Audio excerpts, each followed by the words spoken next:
बिलावल साहब जमहूरियत की फ़िक्र में घुले चले जा रहे हैं। मैडम, कराची में कुत्ते बेकाबू हो गए, सिंध में कुत्तों ने काट काट के बुरा हाल किया हुआ है। मैंने बताया 1155 सालिनों में वाक़यात हो चुके हैं। गुज़िश्ता साल, ये सिर्फ कराची की बात हो रही है, गुज़िश्ता साल सिंध में रेबीज़ के सबब 24 हलाकतें, सॉरी हाँ सिंध की बात हो रही है, बिल्कुल ठीक है।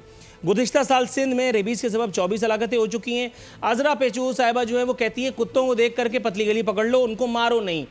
कुत्तों की मारने के लिए अगर कुछ किया जाता है तो फिर बिलावल हाउस से एक ट्वीट दाग दिया जाता है, हमें जानवरों के हुकूक समझाए जाते हैं। मैडम क्या करें, मतलब जानवर इंसानों पे अफजल हो गए सिंध में, और वहाँ जमहूरियत के गम में बिलावल साहब पतले हुए चले जा रहे हैं। मैडम अगर आप कुछ रहनुमाई फरमाएं।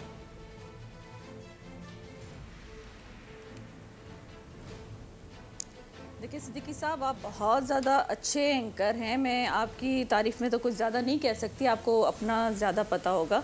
दूसरी बात यह है कि अगर आपने रेबीज़ की बात की है तो वैक्सीनेशन तो मेरे ख्याल में NIH से आती है और ये फेडरल गवर्नमेंट का ही इदारा है, और फेडरल गवर्नमेंट ने ही ये सारी चीज़ें जो हैं जहाँ जहाँ ज़रूरत है वहाँ पे पहुँचानी होती है। और अगर आपने बात कर ही ली है तो मुझे ये बोलने में ज़्यादा प्रॉब्लम नहीं होगी कि अगर हम लोग रेबीज़ की बात कर रहे हैं तो फिर हमें वो पोलियो की भी बात करनी चाहिए, हमें डेंगू की भी बात करनी चाहिए, और रिसेंटली जो कोरोना वायरस आया हुआ है उसके लिए भी मुझे बात करनी है कि हम लोगों ने यहाँ पे क्या मेजरमेंट्स किए हैं, क्या हमने प्रिवेंशन के लिए किया है, क्या हमने अवेयरनेस प्रोग्राम चलाए हैं कि जो जिस तरह से वो फैल रहा है, और जो बच्चे पाकिस्तानी स्टूडेंट्स वहाँ पर हैं, चाइना में हैं, उनके लिए हमने क्या इकदाम किए हैं, उनके बारे में अभी रिसेंटली उन पे बात करनी चाहिए, जो मुझे लगता है इस पे ज़रूरी है बात करना। और उन पेरेंट्स से आप पूछ लें जिनके बच्चे इस वक्त उनसे दूर हैं और एक मुश्किल वक्त में फंसे हुए हैं, हमें उनके लिए ज़रूर बात करनी चाहिए। और डॉक्टर ज़फ़र मिर्ज़ा अगर हर रोज़ जाते हैं और एयरपोर्ट का चक्कर लगा के आ जाते हैं, मुझे सिर्फ इतना बता दें कि वहाँ पे कौन सा ऐसा इंस्ट्रूमेंट या कोई ऐसी टेक्नोलॉजी उन्होंने वहाँ पे रखी है जिससे कोरोना वायरस का जो है वो आइडेंटिफिकेशन होगी, और उसके ट्रीटमेंट के लिए उन्होंने क्या इकदाम किए हैं कि वहाँ पे पेशेंट को किस तरह से ट्रीट किया जाएगा, और आइसोलेशन वार्ड्स जो है वो उन्होंने बात आपकी बिल्कुल समझ में आने वाली है, लेकिन ये सदगजीदगी के वाक़यात की तमाम जिम्मेदारी आपके, मेरी भी आप रहनुमाई कर दें कि इस सारी चीज़ों में आप मेरी भी रहनुमाई करें, क्योंकि मुझे इस वक्त उन बच्चों की ज़्यादा फिक्र है जो चाइना में फंसे हुए हैं, और उन लोगों की फिक्र ज़्यादा है जो इस वक्त पाकिस्तान आ रहे हैं। तो ये चीज़ें जो हम पहले ही चीज़ों पे कंट्रोल नहीं कर पा रहे हैं, तो जो नई आने वाली मुसीबत है उसका हम फेस कैसे कर सकते हैं। मैं आपकी बात समझ गया, बिल्कुल आपने दुरुस्त फरमाया कि जो उस वक्त वहाँ पे फंसे हुए लोग, जाहिर है कि उनको, जाहिर है आपने दुरुस्त सिम्त में निशानदेही की है, लेकिन इसका मतलब ये कि अगर मैं आपके जवाब को सम अप करूँ एक जुमले में, तो आप ये फरमा रही हैं कि सिंध में कुत्ते के या कराची में कुत्ते के काटे के वाक़यात की जिम्मेदारी जो है वो प्रिंसिपली वफाक पर आयद होती है। मैं सही समझाऊँ आपके जवाब को? देखें, वैक्सीनेशन, कुत्ते के काटने की बात अगर आपने की है तो उसकी ट्रीटमेंट जो है वो सिर्फ रेबीज़ की वैक्सीनेशन है, और वैक्सीनेशन जो है मेरे ख्याल में NIH के थ्रू ही आती है। Right ma'am, got your point. Madam break पर जाना है मुझे, थोड़ा सा आपसे तवक्कुफ की इस्तदा है। मैडम तो मुझे आप बता दें कि अगर यहाँ पे मैडम थोड़ा सा फेडरल गवर्नमेंट सपोर्ट नहीं मैडम करेगी, थोड़ा सा आपसे तवक्कुफ की इस्तदा है। मैं राना अरशद साहब के पास जाना चाहूंगा। राना अरशद साहब, हुजूर नैब एक मरतबा फिर एक्शन में आए। हुजूर नूरुल आरिफीन साहब, असल में फेडरल गवर्नमेंट ने सर नैब बुलवाने में जरा थोड़ा सा तवक्कुफ कीजिए। राना अरशद साहब तैयार बैठे। ठीक फरमाया, सिंध में कुत्ते कम नहीं हो रहे हैं, उसकी बड़ी जिम्मेदारी फेडरल गवर्नमेंट की है। नैब के चेयरमैन ने चंद हफ्ते फरमाया था कि हवाओं के रुख बदल रहे हैं। फिर नैब के चेयरमैन साहब हमारे लिए बड़े काबिल एहतराम हैं कि वो मुस्लिम लीग नून के वुज़रा के खिलाफ तो रेफरेंस ला रहे हैं, वो शाहिद खाकान अब्बासी के खिलाफ तो रेफरेंस लाते हैं कि वो एक ऐसा वज़ीर आज़म है कि जो सादगी के लिहाज से और टैक्स पे करने के लिए गवर्नमेंट को गालबन वो चौथे या 5वें नंबर पर हैं, और शाहिद खाकान अब्बासी गिरफ्तार हैं जो पहले वज़ीर आज़म थे इमरान अहमद खान न्याई साहब से। और अब खान साहब को भी देखना होगा कि जो BRT पेशावर में है उसको तो नैब नहीं पूछेगा, बिलियन ट्रीज़ को नैब नहीं पूछेगा, आलम जब्बे वाले केस को तो नैब नहीं पूछेगा, और खुसरू बख्तियार साहब हों या महमूद खान साहब हों, नैब को चाहिए वो इन्वेस्टिगेशन करे।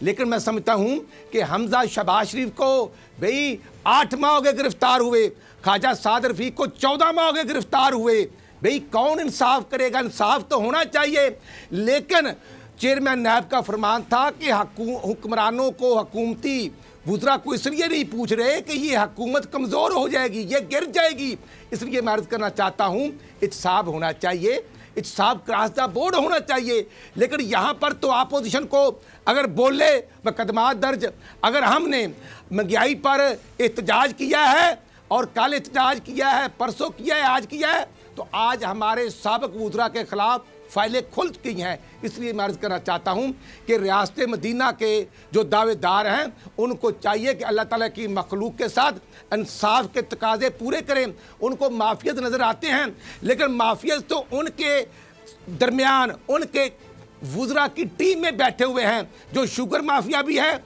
जो आटा माफिया भी है और जो फर्टिलाइज़र माफिया भी है। और मैं समझता हूँ कि अब IMF के साथ जो मुज़ाकरात कर रहे हैं, नए टैक्स लगाने के लिए सोच विचार हो रही है।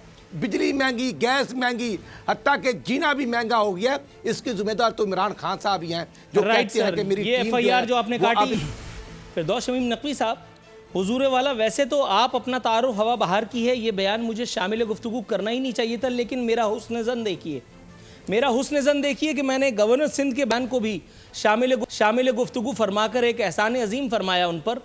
फरमा रहे हैं गर्मियों में लोड शेडिंग नहीं होगी, ये लाइन तो सुनी हुई है।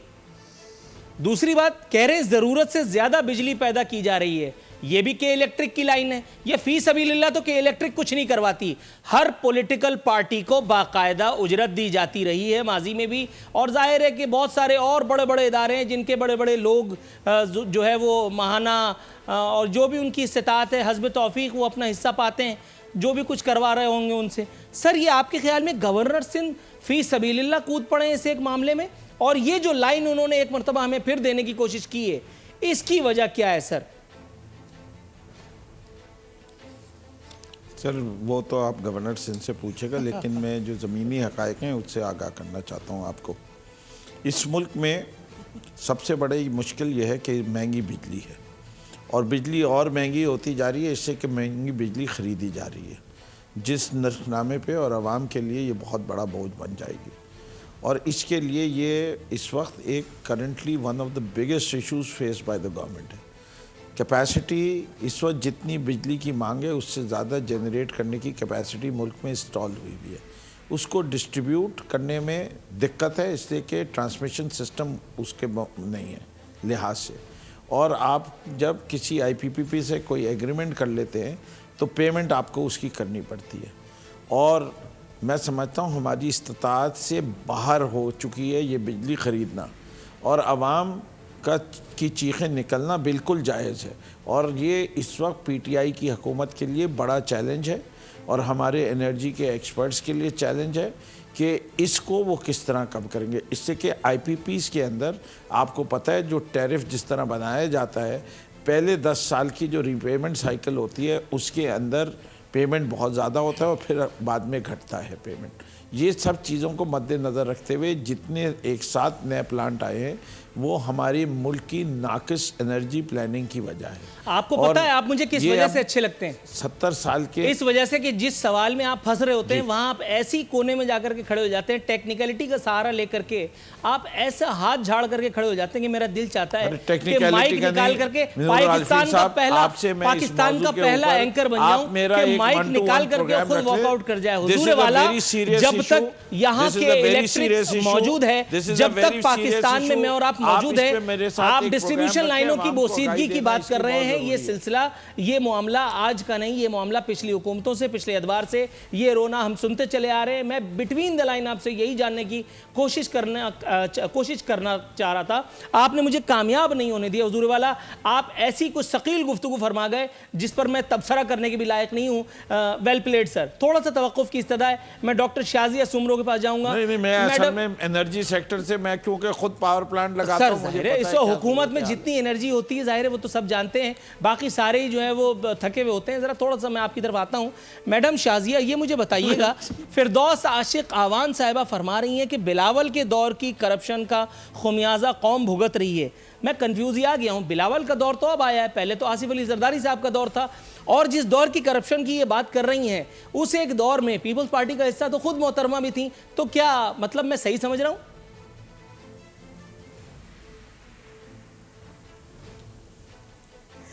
देखिए सिद्दीकी साहब, सबसे पहली बात तो ये है कि सिर्फ आप कंफ्यूज नहीं है, ये कौम भी कंफ्यूज हो गई है और ये जो हुकूमत है ये खुद कंफ्यूज्ड है। अंदर जो मीटिंग में बातें होती हैं इनको ये नहीं समझ में आ रहा होता है कि बाहर जाके वो बातें क्या करनी होती हैं। इनके एडवाइज़र जो हैं फाइनेंस पे, वो कहते हैं कि जी चीनी जो है वो 68 रुपीज़ की मिलेगी, जबकि इनकी फिरदौस आशिक अवान साहिबा कहती हैं कि 70 रुपये की मिलेगी। और जब आप यूटिलिटी स्टोर्स पे जाके देखें कि क्या वो चीज़ जो है उस स्टैंडर्ड की है, क्या ये लोग खुद जाके उस यूटिलिटी स्टोर से वो चीज़ें ख़रीदेंगे जो आप आवाम को दे रहे हैं, और उस पर सब्सिडी भी दे रहे हैं आप, लेकिन उन चीज़ों की क्वालिटी तो चेक कर लें पहले, और वो कहाँ से आ रही हैं, क्या वो उन आवाम को खाने जैसी हैं। पहले आप उनके ऊपर महंगाई के पहाड़ तोड़ रहे हैं और ऊपर से आप उनको लो स्टैंडर्ड की चीज़ें दे रहे हैं खाने पीने के लिए। आप फिर कहते हैं कि मेरा गुजारा नहीं होता अपनी तनख्वाह में। तो भाई आप उनसे पूछें कि जो डेली वेजर्स हैं या जो इतनी तनख्वाह करते हैं, उनको इतनी तनख्वाह मिलती है कि वो बेचारे बड़ी मुश्किल से जो है वो अपना गुजारा कर रहे होते हैं। क्या हम लोग, अगर आप देखें जो अभी एक ट्रांसपेरेंसी इंटरनेशनल रिपोर्ट एक आई है जिसमें इनकी चीखें निकल गई, फ़ौरन से उन्होंने रद्द कर दिया उस रिपोर्ट को कि क्या हम लोग 117 से 120 नंबर पे नहीं आए हैं नवाज शरीफ के ज़माने की वजह से। ये लोग तो कहते हैं 22 साल जद्दोजहद करके फिर हम लोग आए हैं। तो 22 मैडम थोड़ा सा तवक्कुफ, बस कंक्लूजन राना अरशद साहब हुजूर, बहुत मुख्तसर सा जवाब और उसके बाद फिर मैं वाइंड अप करूंगा। Madam doctor Shazia, madam Shazia थोड़ा सा तवक्कुफ। जी राना अरशद साहब शुरू हो जाइए, वरना मौका नहीं मिलेगा। नूरुल आरिफ साहब, मैं ये गुजारिश करूंगा भाई, हमारे दौर में तो स्टॉक एक्सचेंज भी 54,000 तक थी। मेरे भाई चीनी भी 48 रुपए थी, यूरिया की बोरी भी 1300 रुपए की थी। आज जो रियासत मदीना के लोग हैं, हकीकत में तो माशियत को तबाह करने वाला ये माफिया है जो हुकूमत में बैठा है। ये शेख हफीज़ अगर पार्टी में थे तो ये कहते हैं कि वो दौर गलत था, तो ये गलती की जो माँ थी ना, जो मैं समझता हूँ नानी होती है गुनाहों की, वो मिनिस्टर फाइनेंस ही थे। और यही शेख हफीज नामी शख्स है जो कावली में भी थे, जो पार्टी में भी थे और आज भी हैं। और मेरे भाई असाक डार के दौर में तो ये 98 तक भी डॉलर आया। आज 165 तक डॉलर लेके खुद खान साहब कहते थे कि डॉलर 1 रुपया महंगा हो तो प्राइम मिनिस्टर चोर होता है। सब्सक्राइब करें और बेल दबाएं ताकि कोई खबर रह न जाए।